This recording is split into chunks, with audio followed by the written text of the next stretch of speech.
اعوذ باللہ من الشیطان الرجیم بسم اللہ الرحمن الرحیم۔ حضرات محترم، آج کی نشست صاحبان انعام، جن کے بارے میں ہم ہر نماز میں دن میں 5 مرتبہ کہتے ہیں، دکھا ان کا راستہ جن پر تو نے اے اللہ انعام کیا، دکھا ان کا راستہ جن پر تو نے انعام کیا۔ تو کیا 14-15 صدیاں گزر گئیں، ابھی تک آپ کو راستہ نہیں دکھایا گیا؟ یا وہ انعام یافتگان آپ معلوم نہیں کر سکے کہ وہ انعام یافتگان کون ہے کہ جن کا راستہ ہر صاحب ایمان اپنی نماز کے دوران اللہ کی بارگاہ سے طلب کرتا ہے؟ حقیقت میں وہ آیت کہ جو دنیا میں انڈا ہے وہ آخرت میں بھی انڈا اٹھے گا، اس سے مراد یہی ہے کہ جو بندہ اس دنیا سے جس معرفت کے ساتھ آخری سانس لے گا اسی معرفت کے ساتھ اٹھے گا۔ اگر وہ اللہ کے انعام یافتگان کو اس دنیا میں پا گیا، سمجھ گیا اور ڈکلیئر کر دیا کہ اس کا راستہ وہ انعام یافتہ، تو وہ روز قیامت اس انعام یافتگا جو فرد ہے اس کے ساتھ اٹھے گا اور اس کی پیروی میں اٹھے گا۔ اس لیے کہا اللہ نے کہ بے شک ہم روز قیامت ہر ایک کو اس کے امام کے پیچھے اٹھائیں گے۔ اب آپ دیکھیں یہ انعام کیا چیز ہے۔ انعام جس طرح سے اللہ کا مثل شے ہے، اس طرح سے اس اللہ کا انعام بالکل لا کا مثل شے، اس کی مثل کوئی شے نہیں ہوتی، اس کے جیسے اللہ کی کوئی مثل نہیں ہے۔ اگر اللہ انعام دے دے تو اس کی بھی کوئی مثل نہیں ہوتی۔ ایک تو اللہ کا انعام یہ کائنات ہے، اللہ کا نام جن، انسان، پرند، جانور، حیوانات، ہر شے اللہ کی مخلوق ہے، تو ان کی مثل موجود نہیں ہے۔ اس کائنات جیسی کوئی اور کائنات خلق آدم و جن میں سے کوئی نہیں کر سکتا۔ لیکن اب اللہ نے آپ کو عندیہ دیا کہ ان کا راستہ مانگو جن پہ میں نے انعام کیا، تو صاحبان انعام کی تلاش ہے۔ صاحب انعام کی تلاش ایک یہ وصف رکھتی ہے کہ جسے اللہ انعام دے دے اس کا نام تا قیامت تک زباں زد عام رہتا ہے، لوگ پس مرگ بھی اسے یاد رکھتے ہیں، اس سے محبت کرتے ہیں۔ یہ علامت ہے اس انعام یافتہ بندے کی۔ دیکھیں آج ہم زندہ ہیں، آپ سطح کا بندہ جو صاحب انعام نہیں ہے، پس مرگ اپنا نام دنیا میں زندہ نہیں رکھ سکتا، قائم و دائم نہیں رکھ سکتا، کیونکہ آج کسی کو بھی اپنے دادے سے زیادہ پیچھے پردادا یا اسے پچھلی نسل کا نام تک بھی معلوم نہیں ہے۔ آج سے 50 سال بعد، 100 سال بعد ہم بے نام و نشان ہو جائیں گے کہ کوئی آیا بھی تھا زید و یا بکر یا نہیں، کیوں کہ ہم انعام یافتہ نہیں۔ لیکن اس کے برعکس جو انعام یافتہ ہیں، ان کے نام ان کی زندگی میں صدیوں سے پردہ سکرین سے ہٹ جانے کے باوجود، اس دنیا سے معاشرت کے بند ہو جانے کے باوجود، اس دنیا سے رخصت ہو جانے کے باوجود ان کے نام زندہ اور تابندہ رہتے ہیں۔ اور دوسری اس صاحب انعام کی یہ خصوصیت ہے کہ انسانی فطرت میں تغیر رونما ہو جاتا ہے، یاد ان کی دلوں میں برقرار رہتی ہے۔ جبکہ صحیح معنوں میں دیکھا جائے تو انسانی فطرت میں یاد ان کی برقرار رہتی ہے جن کے ساتھ آپ نے وقت گزارا ہو، کوئی واقعہ ہو، کچھ آپ نے حالات و واقعات کا ٹکراؤ ہوا ہو۔ حالات و واقعات اگر اچھے تھے تو یادیں اچھی ہیں، حالات و واقعات اگر برے تھے تو یادیں بری ہیں۔ اگر حالات و واقعات کا ٹکراؤ ان کا وجود ہی نہیں ہے تو یاد نام کی بھی کوئی چیز نہیں ہوتی. مگر صاحبان انعام کے ضمن میں اس چیز کا اطلاق نہیں ہوتا. جو صاحبان انعام ہوتے ہیں جب ان سے محبت کی جاتی ہے اور صاحب انعام آپ کی محبت کو اون کرتا ہے، اہمیت دیتا ہے، تو پھر اس کی محبت کے اثرات انسان پہ مرتب ہوتے ہیں. جب آپ اس صاحب انعام کا نام لیتے ہیں تو دل کو تسکین ملتا ہے. جب اس صاحب انعام کے گھر میں کوئی خوشی ہو، اس سے منسلک کوئی خوشی کا واقعہ ہو تو انسان کو ایکسائٹمنٹ ہوتی ہے، خوشی ہوتی ہے. جب اس صاحب انعام پہ کوئی حادثہ گزرے تو جو صاحب انعام کو پا جانے والے ہوتے ہیں اس حادثے کے اثرات ان پہ مرتب ہوتے ہیں. یہی وجہ ہے کہ جب صاحبان انعام کو بندہ پا لیتا ہے تو ان کا حادثہ سن کے، ان کی ٹریجڈی سن کے، ان کا قتل سن کے، ان کی مظلومیت سن کے انسان کی آنکھوں سے آنسو جاری ہو جاتے ہیں. حالانکہ یہ کردار آپ کے حواس خمسہ سے باہر کا ہے. یاد کے لیے لازم ہے کہ وہ فرد، وہ آبجیکٹ، وہ چیز آپ کے حواس خمسہ کی رینج میں ہونی چاہیے.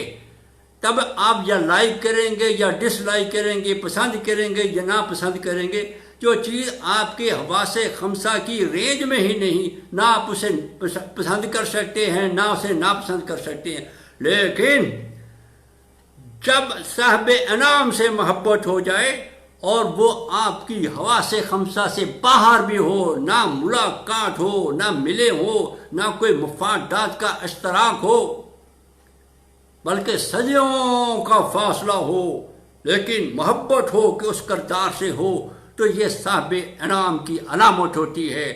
نام حسین ابن علی آج کی بات نہیں ہے، ڈاٹا حضور آج کی بات نہیں ہے، سخی شہباز قلندر سرکار، نظام الدین اولیاء، محی الدین چشتی، بری امام سرکار آج کی بات نہیں ہے. نہ کسی زندہ انسان نے اس دور میں انہیں دیکھا، نہ معاشرت کی، نہ کوئی گیو اینڈ ٹیک ہوا، نہ وہ ہمارے حواس خمسہ کی رینج میں آئے، مگر ان کے نام نامی ہے کہ زندہ و جاوید ہیں. زندہ و جاوید ہیں. یہ کیوں ہے؟ یہ صاحبان انعام کی وجہ سے. اللہ کی مشیت کو آپ کسی بھی چیز سے نکال نہیں سکتے. سوچنا چاہیے، نہ کوئی ان کی آل اولاد موجود ہے داتا صاحب کی، نہ کوئی فنانس سیکرٹری ہے، نہ کوئی سیکرٹری ہے جو لوگوں کو کہہ رہا ہے یا سخی شہباز قلندر سرکار کو کہہ رہا ہے کہ ادھر آؤ بھائی، لیکن لوگ جاتے ہیں. بھائی اسی طرح سے محمد و آل محمد علیہ السلام کبھی بھی اقتدار میں نہیں رہے، کبھی بھی مورخ نے ان کی تائید نہیں کی، لیکن پھر بھی لوگ وحلانہ طور پہ دل و جان سے محمد و آل محمد علیہ السلام سے، حضور کے گھرانے سے محبت کرتے ہیں. تمام تر مخالفت کے باوجود نام حسین ابن علی آج زندہ ہے، اور اس واقعہ کربلا کا منظر لوگوں کے آنکھوں کے سامنے آ جاتا ہے اور اثرات مرتب ہوتے ہیں. حالانکہ واقعہ اور حادثہ ان کی حواس خمسہ سے کہیں دور ہے، 14-15 صدیاں پیچھے بیٹھا ہے واقعہ، لیکن اثرات ہیں کہ مرتب ہوتے ہیں. تو یہ علامت ہوتی ہے صاحبان انعام کی کہ جن پہ اللہ نے انعام کیا ہوتا ہے وہ حقیقت میں بذات خود اللہ کا مثل شے ہو جاتے ہیں. ان کی بھی مثل کوئی شے نہیں ہوتی. جس طرح سے اللہ کا مثل شے ہے، اللہ کی مثل کوئی شے نہیں، اسی طرح سے صاحب انعام کی بھی مثل کوئی شے نہیں ہوتی. آپ میں انعام دیکھ سکتے ہیں، روپیہ، پیسہ، گاڑی، فیکٹری، اس سے آگے آپ کیا دیکھ سکتے ہیں، لیکن ان تمام خصوصیات ہونے کے باوجود جتنا روپیہ، پیسہ، جاہ و جلال، سیاسی قد کاٹ، مذہبی رنگ جتنا مرضی ہو آپ پہ، پس مرگ درویشوں کا، اولیاء اللہ کا، اور صاحبان فرائض کا اور صاحبان انعام یافتگان کا ہی نام زندہ رہتا ہے۔ اور جس کا انعام زندہ ہو اور یہ یک طرفہ محبتیں ہوتی، یک طرفہ محبت ہو، میں تو ایک اپنے ہیرو سے محبت کرتا ہوں، پتہ نہیں وہ میری محبت کو اون بھی کرتے ہیں کہ نہیں، میری محبت کو اپنے دل میں جگہ بھی دیتے ہیں کہ نہیں، اپنے ہاں کوئی مقام و مرتبہ بھی دیتے ہیں کہ نہیں۔ تو جن کی محبت یک طرفہ ہو اس کی علامت یہ ہے کہ ان پہ اثرات مرتب نہیں ہوتے۔ جب محبت یک طرفہ نہ رہے بلکہ دو طرفہ ہو جائے، منظوری ہو جائے اس کی، اس پہ پھر اثرات مرتب ہوتے ہیں۔ یہی وجہ ہے کہ ادھر کربلا والوں کی مظلومیت کا ذکر کیا، نام حسین ابن علی زبان پہ آیا اور ساتھ ہی آنکھوں نے وضو کر لیا،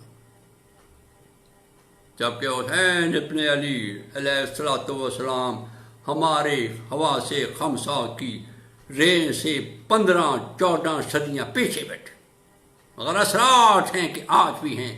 کوئی نہیں کہہ رہا درویشوں سے کہ گلی گلی پھرو اور کہو نظر اللہ نیازی حسین، کوئی نہیں کہتا پنجتن پاک کے صدقے دے دے، پروجیکشن نہیں کر جاتا کوئی، لیکن درویش ہیں، فقیر ہیں کہ گلی گلی کوچے کوچے ان کا نام بلند کر رہے ہیں۔ ہم بیٹھے تھے، سیاست پہ بات ہو رہی تھی یا مہنگائی پہ بات ہو رہی تھی کہ ایک درویش آیا، ایک فقیر آیا اور کہا نظر اللہ نیاز حسین۔ مجھے خیال آپ کی نظر میں کہنا جائز ہے یا ناجائز، لیکن حقیقت یہ ہے کہ وہ بندہ آج کی گھڑی میں اس پل، اس لمحے، اس سعادت 14-15 صدیاں پیچھے بیٹھے ہوئے حسین کو آپ کے روبرو متعارف کرا کے چلتا بنا۔ تو جب نام صاحبان ولایت، ان انعام یافتگان کا نام بغیر کسی پلاننگ کے زبان زد عام ہو جائے اور لوگوں پہ ان کی محبت کے اثرات مرتب ہوں، تو یہ علامت ہوتی ہے دو طرفہ محبت کی کہ آپ صاحبان انعام کو پا چکے ہیں، آپ صاحبان انعام کو پا چکے ہیں۔ اب آپ دیکھیں وہ جو صاحبان انعام کو پا چکے ہیں، اتنی نسبت ہوتی ہے کہ یکم محرم سے آج تک اور آج سے جیسے جیسے یوم عاشوراء قریب آتا جائے گا، جو افراد نسبت کے لحاظ سے جس قدر اس صاحبان انعام کے قریب ہوں گے، ان کی محبت کے اثرات ان پہ وارد ہو جائیں گے۔ یہ کسی مسئلہ، کسی فرقے سے منسلک نہیں ہے، اہل سنت ہو یا جو بھی ہو، اولیاء اللہ کے ماننے والے ہوں، جو بھی ہو، جو بھی خاندان نبوت سے دلی لگاؤ رکھے گا، محبت رکھے گا، جو یوم عاشوراء قریب آئے گا، ان کی محبت کے، ان کے غم کے اثرات اس کی ذات پہ مرتب ہونا شروع ہو جائیں گے، اور یوم عاشوراء اس وہ تکلف، اس تکلیف اور اس قرب سے وہ گزارے گا کہ جیسے یہ واقعہ آج ہی ہوا اور واقعتاً اس کے ساتھ ہوا یا اس کے پسندیدہ ہیرو کے ساتھ ہوا جس سے وہ محبت کرتا تھا۔ اب رہی بات یہ کہ اگر یہ بات معذرہ غلط ہے تو پھر یہ سوال یہ پیدا ہوتا ہے کہ کیا وجہ ہے کہ گناہ گار بندے بھی، کوئی خاص مذہبی بندے نہیں، پھر بھی خادشہ موت قبول کر لیتے ہیں، بغض و تعصب و عناد قبول کر لیتے ہیں، مگر ان انعام یافتگان کی محبت سے دستبردار ہونے کو تیار نہیں ہوتے۔ کیا نشہ ہے، کیا لطف ہے اس محبت میں۔ اسی لیے اللہ یہ کہتا ہے کہ جو یہاں انڈا ہے وہ روز قیامت میں انڈا اٹھے گا. اگر اس دنیا میں وہ صاحب انعام آپ کو نظر نہیں آیا تو اس دنیا میں آپ اس صاحب انعام سے استفادہ حاصل نہیں کر سکتے. ورنہ اللہ عادل ہے. یہ کیسے ہو سکتا ہے کہ ہر نماز میں ہم اللہ کی بارگاہ میں استدعا کریں کہ دکھا ان کا راستہ جن پہ تو نے انعام کیا، تو نہ کوئی صاحب انعام ملے نہ کوئی راستہ ملے؟ یہ کیسے ہو سکتا ہے؟ اللہ نے فہم و فراست عقل دی ہے. روز قیامت اللہ کہتا ہے کہ بے شک میں نعمتوں سے متعلق سوال کروں گا، اور انسانی وجود میں سب سے عرفہ اور اعلیٰ جو منبع ہے وہ عقل ہے. عقلوں سے سوال ہے. میں نے تمہیں فہم دیا، بصیرت دی، سماعت دی، عقل دی، پھر بھی تمہیں صاحب انعام نظر نہیں آیا. جس کی مرضی جسے مرضی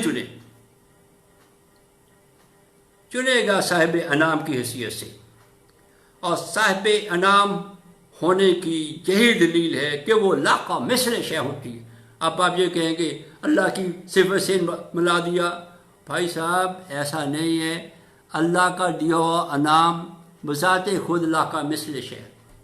جیسے وہ اس کے اللہ کی کوئی مثل نہیں، اللہ کی مشیت کے تحت اس کے انعام کی بھی کوئی مثل نہیں. یہی وجہ ہے آپ جتنے مرضی سرمایہ دار ہو جائیں، جتنے مرضی آپ کی آل اولاد ہو جائے، پس مرگ یہ آپ اپنا نام زندہ نہیں رکھ سکتے. ایک تو نہیں تو 2 نسلیں زیادہ سے زیادہ، وہ بھی کبھی ہوا یاد کر لیا، ادروائز نہیں. کہ جب بھی آپ کو یاد کریں آپ کی ایک یا دوسری نسل والے اور ان کی آنکھوں میں آنسو آ جائے. اس لیے نہیں آئے کہ ہم صاحب انعام نہیں ہیں. بس جس کی یاد سے اس کی محبت کے اثرات آپ پہ وارد ہوں وہ صاحب انعام ہوتا ہے. وآخر دعوانا الحمدللہ رب العالمین.